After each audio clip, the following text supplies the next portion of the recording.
बात उस समय की है जब एक दिन इंद्र की सभा में महर्षि वशिष्ठ, महर्षि विश्वामित्र तथा देवता, गंधर्व, किन्नर और यक्ष आदि एकत्र थे। वहाँ यह चर्चा चल रही थी कि धरती पर सबसे बड़ा दानी, सबसे धर्मात्मा और सबसे सत्यवादी कौन है। तब महर्षि वशिष्ठ ने कहा, इस संसार में यदि कोई सच्चा सत्यवादी, दानशील, प्रजा से प्रेम करने वाला और प्रतापी राजा है तो वह मेरा शिष्य राजा हरिश्चंद्र है। उनके समान धर्मनिष्ठ राजा न पहले कभी हुआ है और न आगे कभी होगा। पर जहाँ मन में ईर्ष्या और विरोध की भावना हो वहाँ साधारण से शब्द भी चुप जाते हैं। यह सुनते ही महर्षि विश्वामित्र क्रोधित हो उठे। उन्होंने कहा, पुरोहित को तो अपने यजमान में ही सब गुण दिखाई देते हैं। मैं स्वयं राजा हरिश्चंद्र की परीक्षा लूंगा, तब सच्चाई अपने आप सामने आ जाएगी। महर्षि विश्वामित्र के ये वचन देवताओं को अच्छे नहीं लगे। उन्हें उन शब्दों में अहंकार की झलक साफ दिखाई दी। देवगण यह सोचकर मौन हो गए कि जब दो महान ऋषियों के बीच ऐसी कटु भाषा का प्रयोग हो सकता है तो साधारण मनुष्य का क्या होगा। देवराज इंद्र भलीभांति जानते थे कि दो महर्षियों के विवाद में पड़ने से किसी का कोई कल्याण नहीं होता। वे दोनों ऋषियों के स्वभाव से पूर्णतः परिचित थे और यह भी समझते थे कि महर्षि विश्वामित्र के मन में महर्षि वशिष्ठ के प्रति ईर्ष्या का भाव क्यों उत्पन्न हुआ है। तभी महर्षि वशिष्ठ ने अत्यंत शीतल, संयमित और गंभीर वाणी में विश्वामित्र से कहा, आपका कथन उचित है। परीक्षा ही मनुष्य को दृढ़ बनाती है और परीक्षा से ही उसे अपनी योग्यता का वास्तविक ज्ञान होता है। वास्तव में प्रत्येक व्यक्ति कर्म और आचरण द्वारा समाज के समक्ष स्वयं को योग्य सिद्ध करता है। किंतु महर्षि वशिष्ठ के ये वचन महर्षि विश्वामित्र के मन पर विपरीत प्रभाव डाल गए। उन्हें ऐसा प्रतीत हुआ मानो यह सब कथन विशेष रूप से उन्हीं को लक्ष्य करके कहा गया हो। इस भावना ने उनके अंतर्मन की ज्वाला को और अधिक प्रज्वलित कर दिया। महर्षि वशिष्ठ ने आगे कहा, अगर आपको शक है तो आप खुद जांच कर लीजिए, सच अपने आप सामने आ जाएगा। यह सुनकर विश्वामित्र का धैर्य टूट गया और वे वहां से उठकर चले गए। एक दिन राजा हरिश्चंद्र शिकार करने जंगल गए। तभी उन्होंने किसी की बहुत दर्द भरी आवाज सुनी, बचाइए राजन, मेरी रक्षा कीजिए। राजा ने तुरंत अपना घोड़ा रोका और देखा कि सामने एक साध्वी खड़ी थी। वह दोनों हाथ ऊपर उठाकर रो रही थी और मदद मांग रही थी। आसपास देखने पर राजा को वहाँ कोई और आदमी दिखाई नहीं दिया। राजा ने हैरानी से पूछा, तुम्हें कौन परेशान कर रहा है? मेरे राज्य में इतना साहस किसका है कि कोई तुम्हारे कपड़े जलाए? बताओ, मैं अभी उसे सजा दूंगा। वह साध्वी रोते रोते बोली, राजन, यहाँ से थोड़ी दूर एक साधु बहुत कठोर तप कर रहा है। वह अपनी तपस्या की ताकत से मेरी सारी शक्तियाँ छीन लेना चाहता है। इसी डर से मैं आपके पास भाग कर आई हूँ। राजा हरिश्चंद्र ने गंभीर आवाज में कहा, डर मत, जब तक मैं जिंदा हूँ मेरे राज्य में किसी के साथ गलत नहीं हो सकता। मैं खुद जाकर देखता हूँ कि वह कौन है। इतना कहकर राजा उसी ओर चल पड़े। थोड़ी दूर जाने पर उन्होंने देखा कि एक साधु आंखें बंद किए बैठा है और ध्यान में लीन है। उसका मुंह दूसरी तरफ था, इसलिए उसे राजा के आने का पता नहीं चला। राजा ने ऊंची आवाज में कहा, अरे दुष्ट, तू एक बेचारी स्त्री को सताने का सोच भी कैसे सकता है? जो तब दूसरों को दुख देकर की जाए उसका कोई फल नहीं होता। तू जरूर कोई ढोंगी साधु है। जब साधु ने कोई उत्तर नहीं दिया तो राजा और पास जाकर बोले, अभी मेरे सामने खड़ा हो जा, नहीं तो मैं तुझे दंड दूंगा। तभी वह साधु धीरे धीरे खड़ा हुआ और उसने आंखें खोल। उसका चेहरा गुस्से से लाल था। वह बोला, राजा हरिश्चंद्र, अपने घमंड का फल तुझे अभी मिलेगा। यह सुनते ही राजा चौंक गए, क्योंकि उनके सामने कोई साधारण साधु नहीं बल्कि स्वयं महर्षि विश्वामित्र खड़े थे। राजा ने तुरंत धनुष बाण जमीन पर रख दिए और हाथ जोड़कर उनके चरणों में बैठ गए। राजा हरिश्चंद्र बहुत ही नम्र होकर बोले, हे प्रभु, मुझसे बड़ी भूल हो गई। मैं सच को समझ नहीं पाया और गलती कर बैठा। राजा का काम होता है लोगों की रक्षा करना और जो दुख में हो उसकी मदद करना। यदि मैंने कुछ गलत किया है तो मुझे क्षमा करें और जो सजा धर्म के अनुसार हो वही मुझे दीजिए। राजा की यह विनम्र बात सुनकर महर्षि विश्वामित्र का क्रोध शांत हो। वे कुछ देर चुप रहे, फिर बोले, राजा, मुझे यह बताओ, दान किसे देना चाहिए, रक्षा किसकी करनी चाहिए और युद्ध किससे करना चाहिए? हरिश्चंद्र ने साफ और मजबूत शब्दों में कहा, भगवान, जो गरीब और बेसहारा हो वही दान का हकदार होता है। जो डर में हो उसकी रक्षा करना राजा का धर्म है और जो यज्ञ या धर्म के काम में रुकावट डाले उससे लड़ना क्षत्रिय का कर्तव्य है। यह सुनकर विश्वामित्र बोले, तुमने ठीक कहा, एक स्त्री की रक्षा करना तुम्हारा दोष नहीं था। लेकिन अब एक बात और बताओ, क्या तुम मुझे दान दे सकते हो? मुझे यज्ञ के लिए दक्षिणा चाहिए। राजा हरिश्चंद्र बिना एक पल सोचे बोले, आप जो मांगेंगे मैं खुशी से दूंगा। धन, राज्य, मेरा पुत्र, यहाँ तक कि मेरा जीवन भी आपके चरणों में अर्पित है। महर्षि विश्वामित्र ने गंभीर आवाज में कहा, ठीक है राजन, जब समय आएगा तब मैं तुमसे दान मांग लूंगा। अभी तुम अपने राज्य लौट जाओ और शासन का काम संभाल, लेकिन जो वचन तुमने दिया है उसे कभी भूलना मत। राजा हरिश्चंद्र ने हाथ जोड़कर उन्हें प्रणाम किया और राजधानी की ओर लौट गए। उनके मन में यही निश्चय था कि सत्य चाहे जितना भी कठिन क्यों न हो, वे उससे कभी पीछे नहीं हटे। इधर राजा के वन से चले जाने के बाद विश्वामित्र के मन में उनकी परीक्षा लेने का विचार और भी प्रबल हो। उन्होंने सोचा, अब देखा जाए कि यह हरिश्चंद्र सच में कितना सच्चा और धर्म पर चलने वाला है। यह सोचकर उन्होंने अपनी दाढ़ी का एक बाल उखाड़ा और जमीन पर फेंक। उसी पल वहां से बहुत ही डरावना और विशाल जंगली सुअर प्रकट हुआ। उसकी दहाड़ से पूरा जंगल थर्रा उठा। वह सुअर इंसानों की तरफ बोलते हुए बोला, गुरुदेव, मुझे क्या करना है? विश्वामित्र ने उसे आदेश दिया, तुम अयोध्या जाओ,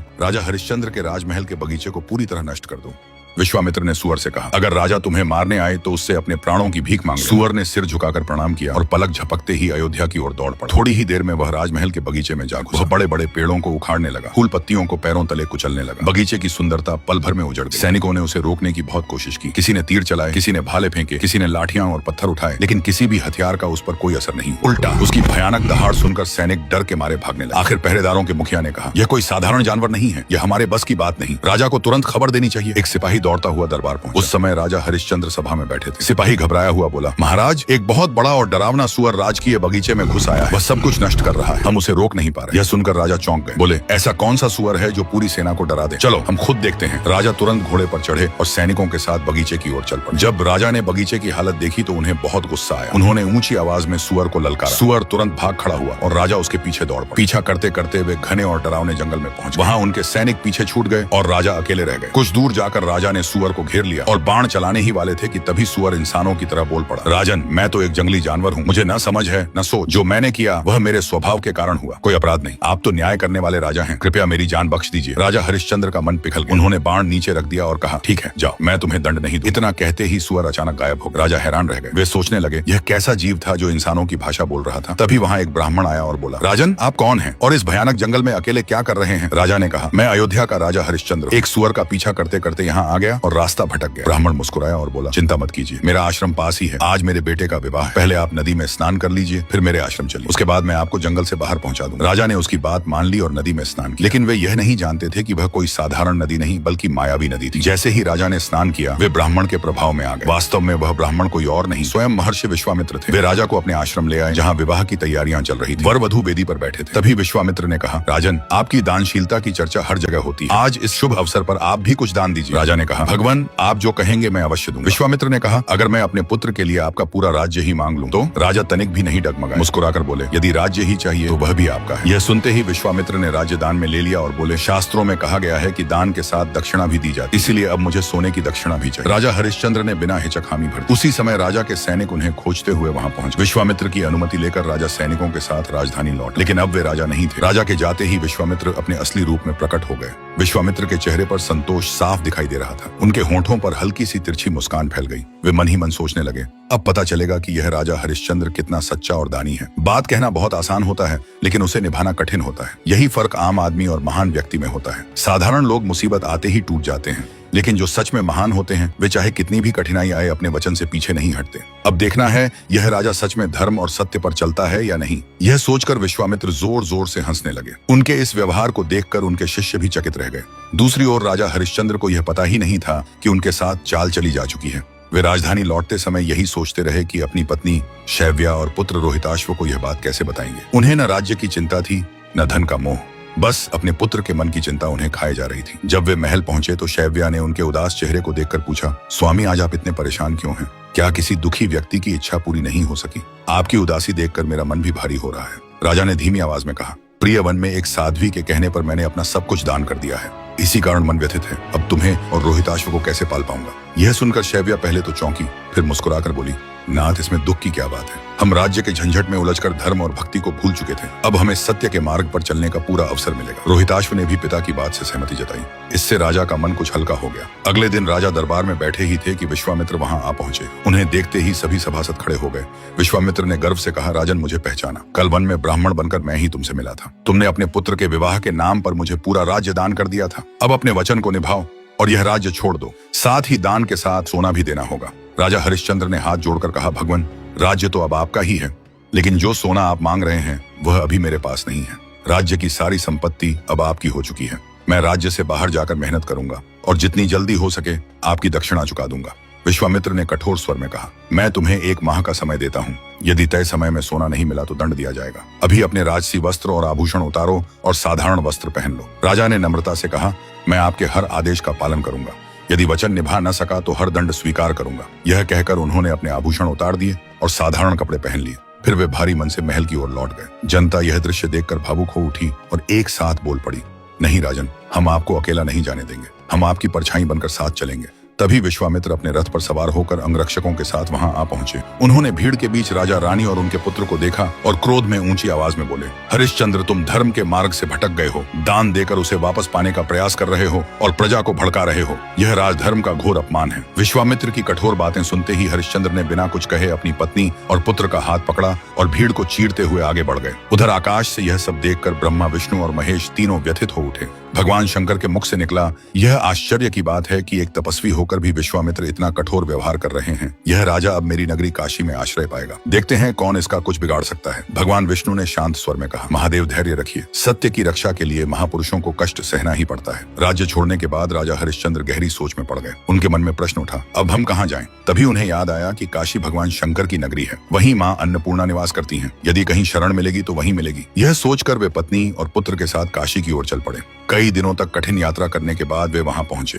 राजा हरिश्चंद्र के वहां से निकलते ही विश्वामित्र अपने असली रूप में आ गए। उनके कपड़े फटे और गंदे हो चुके थे। चेहरे पर भूख और थकान साफ दिखाई दे रही थी। फिर भी राजा का मन मजबूत बना रहा। वे जानते थे कि असली धर्म की पहचान दुख के समय ही होती है। काशी नगरी में कोई उन्हें जानता नहीं था। वे गंगा किनारे पहुंचे, थोड़ा जल पिया और थक कर बैठ गए। तभी रोहिताश बैठे एक कुत्ते को रोटी खाते देखा और मासूम आवाज में बोला, माँ मुझे भी भूख लगी है। यह सुनकर शैव्या का मन टूट गया। उसने बच्चे को सीने से लगा लिया और चुपचाप रोने लगी। पुत्र का दुख देखकर राजा का हृदय भी कांप उठा। उन्होंने बालक का ध्यान हटाने के लिए गंगा में तैरते पक्षी दिखाए, लेकिन भूखा बच्चा बार बार रोटी मांगता रहा। अंत में राजा ने कहा, शैव्या चलो माँ, अन्नपूर्णा के मंदिर चलते हैं। वहाँ कुछ खाने को मिल जाएगा और बच्चे की भूख शांत हो जाएगी। उसी समय माँ अन्नपूर्णा एक बूढ़ी स्त्री का रूप लेकर घाट पर आ गई। उन्होंने रोते हुए बालक को देखा और पूछा, यह बच्चा क्यों रो रहा है? राजा ने नम्रता से कहा, माँ हम बाहर से आए हैं, यहाँ हमारा कोई नहीं है। बच्चा भूखा है और हमारे पास देने को कुछ भी नहीं। बूढ़ी स्त्री मुस्कुराई और बोली, मेरे पास माँ अन्नपूर्णा का प्रसाद है, यह सबका अधिकार है, इसे लेने में संकोच मत करो। शैव्या ने चुपचाप सहमति दी। बूढ़ी स्त्री ने प्रसाद दिया, जिससे बच्चे का पेट भर गया और राजा रानी को भी थोड़ा बल मिला। इसके बाद भी वे दिन भर नगर में काम की तलाश में घूमते रहे, लेकिन कहीं कुछ नहीं मिला। थक कर वे बाजार के पास बैठ गए। तभी राजा ने दुखी मन से कहा, प्रिय आज पूरा 1 महीना हो गया है। अगर सूर्य डूबने से पहले मैं विश्वामित्र को दक्षिणा न दे पाया तो मेरा सत्य वचन टूट जाएगा। शैव्या ने धैर्य से कहा, स्वामी भरोसा रखिए, भगवान शिव अवश्य सहायता करेंगे। काशी में सत्य के लिए कोई न कोई रास्ता जरूर निकलेगा। कुछ दूरी पर विश्वामित्र खड़े यह सब देख रहे थे। उनके चेहरे पर चालाक मुस्कान फैल गई। वे आगे आए और कठोर स्वर में बोले, तो तुम यहाँ बैठे हो, मैं तुम्हें पूरे नगर में ढूंढ रहा था। हरिश्चंद्र,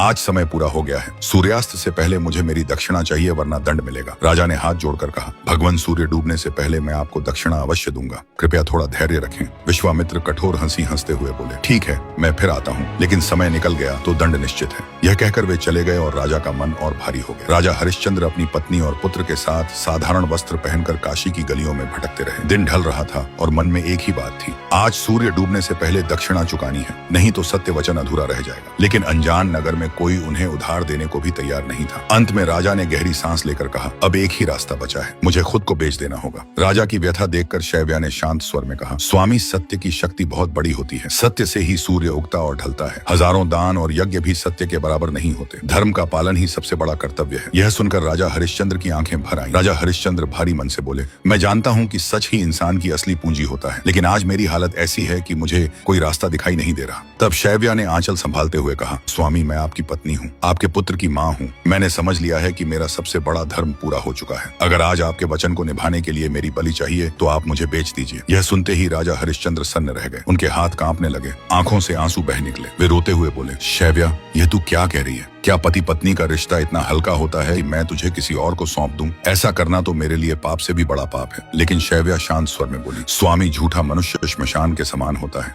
ऊपर से जीवित दिखता है पर अंदर से सब कुछ मर जाता है। झूठ बोलने से पूजा पाठ, दान पुण्य, यज्ञ तप सब व्यर्थ हो जाते हैं। पुराणों में एक राजा की कथा आती है जिसने बहुत यज्ञ किए थे, लेकिन एक झूठ के कारण स्वर्ग से नीचे गिर गया। मैं नहीं चाहती कि आप भी असत्य की वजह से अधर्मी हों। आप मेरी बात मान लीजिए और मुझे बेचकर सत्य की रक्षा कीजिए। उसी समय छोटा सा रोहिताश्व मासूम आवाज में बोला, माँ मुझे भूख लगी है। बच्चे की आवाज सुनकर राजा हरिश्चंद्र का हृदय कांप उठा। एक ओर पत्नी का त्याग था, दूसरी ओर भूखा पुत्र। उस क्षण राजा समझ गए कि सत्य का मार्ग कठिन जरूर है, लेकिन वही मनुष्य को अमर बनाता है। उसी समय रोहिताश्व ने मासूम स्वर में कहा, माँ मुझे भूख लगी है। रोहिताश्व ने पिता की ओर देखा। पिता की आंखों से भी आंसू बह रहे थे। तभी वह अपनी माँ से बोला, माँ पिताजी रो क्यों रहे हैं? क्या उन्हें भी भूख लगी है? यह सुनते ही राजा हरिश्चंद्र तड़प उठे और बोले, ठीक है, मैं यह कठोर काम भी करूंगा। मैं अपने पुत्र को इस प्रकार तड़पता हुआ नहीं देख सकता। मैं तुम्हें, रोहित को और स्वयं को भी बेच दूंगा, परंतु सत्य से कभी विचलित नहीं हो सकता। यह कहकर व्याकुल राजा हरिश्चंद्र उठ खड़े हुए और लोगों को पुकार पुकार कर कहने लगे, हे नगरवासियों, मेरी बात सुनो। यह मत पूछो कि मैं कौन हूँ, बस इतना जान लो कि आज मैं विवश होकर अपनी पत्नी और पुत्र को बेचना चाहता हूँ। यदि आप में से किसी सज्जन को दासी की आवश्यकता हो तो वह इसे खरीद सकता है। राजा की करुण पुकार सुनकर वहाँ एकत्र हुए लोग हैरानी से उनका मुख देखने लगे। तभी एक वृद्ध ब्राह्मण आगे बढ़कर बोला, मुझे एक दासी की आवश्यकता है। मेरी पत्नी बीमार रहती है, उससे घर का काम नहीं हो पाता। बताओ इसका क्या मूल्य है? यह सुनकर हरिश्चंद्र ने कहा, हे भगवान, मैं नहीं जानता कि इस पतिव्रता नारी का क्या मूल्य होना चाहिए। जो आपको उचित लगे वही दे दीजिए। तभी ब्राह्मण वेश में खड़े विश्वामित्र ने शैव्या का मूल्य लगाते हुए कहा, मैं इसके बदले 1 भार स्वर्ण मुद्राएं दे सकता हूँ। यह कहकर विश्वामित्र ने पोटली आगे बढ़ा दी। विवश होकर राजा हरिश्चंद्र ने वह धन स्वीकार कर लिया। तभी ब्राह्मण वेशधारी विश्वामित्र ने शैव्या को अपने साथ चलने को कहा। यह देखकर रोहिताश्व ने अपनी माँ का आंचल पकड़ लिया। ब्राह्मण झुंझलाकर बोला, अरे लड़के, साड़ी का पल्ला छोड़ दे, मैंने तेरी माँ को खरीदा है, तुझे नहीं। शैव्या रोने लगी और अपने पुत्र रोहिताश्व से बोली, पुत्र तू अपने पिता के साथ ही रह। पर रोहिताश्व ने पल्ला नहीं छोड़ा। तब ब्राह्मण शैव्या को खींचने लगा। इस पर शैव्या ने रोते हुए कहा, हे ब्राह्मण देवता, आपने मुझे खरीदा है, मैं आपकी दासी हूँ और आपके साथ चलने को तैयार हूँ, पर मैं आपसे प्रार्थना करती हूँ कि इस बालक को भी खरीद लीजिए। मैं पूरी शक्ति से आपकी सेवा करूंगी, अन्यथा मेरा मन इस बच्चे को छोड़कर नहीं रहेगा। ब्राह्मण ने क्रोधित होकर कहा, यह नहीं हो सकता। यदि मैं इसे भी खरीद लूंगा तो तू दिन रात इसी के लाड़ प्यार में लगी रहेगी, घर का काम कौन करेगा? शैव्या ने हाथ जोड़कर कहा, मैं सब काम करूंगी, यह मेरा वचन है। तब ब्राह्मण ने एक और भार सोना देकर रोहिताश्व को भी खरीद लिया। ब्राह्मण वेशधारी विश्वामित्र शैव्या और रोहिताश्व को एक वृद्धा के पास उसकी सेवा के लिए छोड़कर वापस राजा हरिश्चंद्र के पास आए और बोले, राजन, संध्या होने जा रही है, मेरी दक्षिणा का क्या हुआ? आगे क्या हुआ यह जानने के लिए चैनल को सब्सक्राइब कर कमेंट में नेक्स्ट पार्ट जरूर लिखें। शैव्या और रोहिताश्व की याद में डूबे राजा हरिश्चंद्र यह सोच रहे थे कि आज उनकी प्रिय पत्नी दासी बन गई और उनका पुत्र जो कल राजा बनने वाला था आज पराया हो गया। तभी विश्वामित्र की आवाज सुनकर राजा हरिश्चंद्र चौंक पड़े और स्वर्ण मुद्राओं की थाली उसकी ओर बढ़ाते हुए राजा ने कहा, ऋषिवर, यह लीजिए अपनी दक्षिणा। यह देखकर विश्वामित्र चौंक पड़े और बोले, अरे यह धन तुम्हें कहाँ से मिला? तुम क्षत्रिय होकर यह धन किसी से मांग कर तो नहीं लाए? देखो, केवल न्याय से उपार्जित धन ही दक्षिणा के योग्य होता है, अन्याय से कमाया हुआ धन मैं स्वीकार नहीं कर सकता। तब राजा हरिश्चंद्र ने उन्हें सारी बात बता दी। यह सुनकर विश्वामित्र बोले, लेकिन यह धन तो बहुत कम है, इससे मेरी दक्षिणा पूरी नहीं होती। शीघ्र ही और धन लाओ, नहीं तो परिणाम अच्छा नहीं होगा। ऐसा कहकर वे राजा को धमकाते हुए वहां से चले गए। सूर्यास्त होने में अभी कुछ समय शेष था। राजा हरिश्चंद्र अपने आप को बेचने के लिए नगर में निकल पड़े, परंतु किसी ने उन्हें नहीं खरीदा। अंत में वे श्मशान घाट पहुंच गए। वहां धर्म ने चांडाल का रूप धारण कर राजा के सामने आकर कहा, अरे तुम कौन हो और यहाँ क्यों आए हो? राजा ने कहा, भाई, जब तक सूर्य अस्त नहीं होता मुझे खरीद लो, मैं हर प्रकार से तुम्हारी सेवा करूंगा। चांडाल रूपी धर्म ने कहा, मुझे सेवक की आवश्यकता तो है, पर अपना मूल्य बताओ। राजा ने चांडाल की भयानक आकृति की ओर देखा और कहा, मुझे इतना धन दे दो कि मैं ब्राह्मण की दक्षिणा पूरी कर सकूं। चांडाल बोला, देखो, मेरा नाम प्रवीण है, मैं मुर्दों का कफन लेने और उन्हें जलाने का काम करता हूँ, मैं तुम्हें 1 भार सोना दे सकता हूँ। राजा हरिश्चंद्र ने सहमति दे दी। तब चांडाल उन्हें अपने साथ ले गया और 1 भार सोना दे दिया। उसी समय क्रोध से भरे विश्वामित्र वहां आ पहुंचे और बोले, क्या बात है हरिश्चंद्र, क्या मेरी दक्षिणा नहीं देना चाहते? राजा ने हाथ जोड़कर कहा, भगवान, आपकी दक्षिणा के लिए ही मैंने स्वयं को चांडाल के हाथों बेच दिया है। यह लीजिए 1 भार सोना। मैं सूर्यवंशी हूँ, अपने प्राण दे सकता हूँ, पर वचन नहीं तोड़ सकता। विश्वामित्र ने स्वर्ण की पोटली ली और वहां से लौट गए। चांडाल राजा को उस स्थान पर ले गया जहाँ चिताएं जल रही थीं और बोला, बिना कफन के किसी भी शव को जलाने नहीं दूंगा, चाहे वह तुम्हारे पुत्र का ही क्यों ना हो। राजा ने उसे आश्वासन दिया। वे कहते थे कि विपत्ति ही मनुष्य की सच्ची परीक्षा लेती है, कठिनाइयों में ही धैर्य और शक्ति का पता चलता है। श्मशान घाट पर हरिश्चंद्र दिन रात सावधानी से काम करने लगे। लोग अपने परिजनों को जलाने लाते, राजा सबका श्मशान कर लेते। रोज रोते बिलखते लोगों को देखकर उन्हें संसार से वैराग्य हो गया। वे समझने लगे कि अंत में सभी को यहीं आना है। भगवान का स्मरण करते हुए वे अपने कर्तव्य का पालन करते रहे। उधर रानी शैव्या ब्राह्मण के घर दिन रात काम करती रहती थी। ब्राह्मण रोहिताश्व से भी काम करवाता था। एक दिन उसने रोहिताश्व को बगीचे से पूजा के फूल लाने भेजा, जहाँ एक विषैले सर्प ने उसे डंस लिया। विष के प्रभाव से बालक की मृत्यु हो गई। जब रोहिताश्व बहुत देर तक नहीं लौटा तो रानी उसे खोजते हुए बगीचे पहुंची। अपने मृत पुत्र को देखकर वे विलाप करने लगी। बहुत देर बाद वे स्वयं को संभाल पाईं और पुत्र का शव लेकर ब्राह्मण के पास पहुंची। उन्होंने कफन के लिए कुछ धन मांगा, पर ब्राह्मण ने देने से इनकार कर दिया। विवश होकर रानी अपने पुत्र को बाहों में उठाकर श्मशान पहुंची। वहां समस्या यह थी कि बिना कफन शव का दाह कैसे करें। उन्होंने अपनी साड़ी फाड़कर उसी में पुत्र के शव को लपेटा और चिता की ओर बढ़ी। तभी चांडाल के सेवक बने हरिश्चंद्र ने उन्हें रोकते हुए कहा, देवी, बिना श्मशान कर दिए आप शव नहीं जला सकती। पति की आवाज पहचान कर रानी ने सिर उठाया। हरिश्चंद्र ने भी उन्हें पहचान लिया। पुत्र के शव को देखते ही उनका हृदय फट पड़ा। रानी ने रोते हुए सारी बात सुनाई। भारी मन से हरिश्चंद्र बोले, देवी, मैं कर्तव्य से बंधा हूँ, श्मशान कर देना ही होगा। रानी बोली, स्वामी, मेरे पास देने को कुछ नहीं है, मैंने आधी साड़ी पहले ही फाड़ दी है। तब हरिश्चंद्र बोले, यदि चाहो तो साड़ी का शेष आधा भाग कर के रूप में दे सकती हो, पर बिना कर चुकाए मैं अनुमति नहीं दे सकता। जैसे ही रानी साड़ी बढ़ाने लगी तभी एक अद्भुत घटना घटी। पीछे से चांडाल आया और बोला, हरिश्चंद्र, तुम अपनी परीक्षा में सफल हुए। यह सुनकर राजा चकित रह गए। तभी पूरा श्मशान दिव्य प्रकाश से भर गया। देवगण स्वर्ग से उतर आए। विश्वामित्र भी प्रकट हुए और बोले, महाराज, देवताओं ने आपकी सत्यनिष्ठा की परीक्षा ली थी, जिसमें आप सफल हुए। राजा ने अपनी पत्नी और पुत्र की ओर देखा। वे दोनों राजसी वेश में मुस्कुराते हुए खड़े थे। चांडाल के स्थान पर धर्मराज प्रकट हुए। विश्वामित्र ने हरिश्चंद्र को दास्ता से मुक्त कर दिया और उनका राज्य लौटा दिया। इसके बाद राजा हरिश्चंद्र अपनी पत्नी और पुत्र सहित अयोध्या लौट आए। दोस्तों, अगर राजा हरिश्चंद्र की यह सत्य और बलिदान की कहानी आपके दिल को छू गई हो तो इसे लाइक करें, अपने विचार कमेंट में लिखें और इस कहानी को ज्यादा से ज्यादा शेयर करें ताकि सत्य का संदेश हर किसी तक पहुंच सके।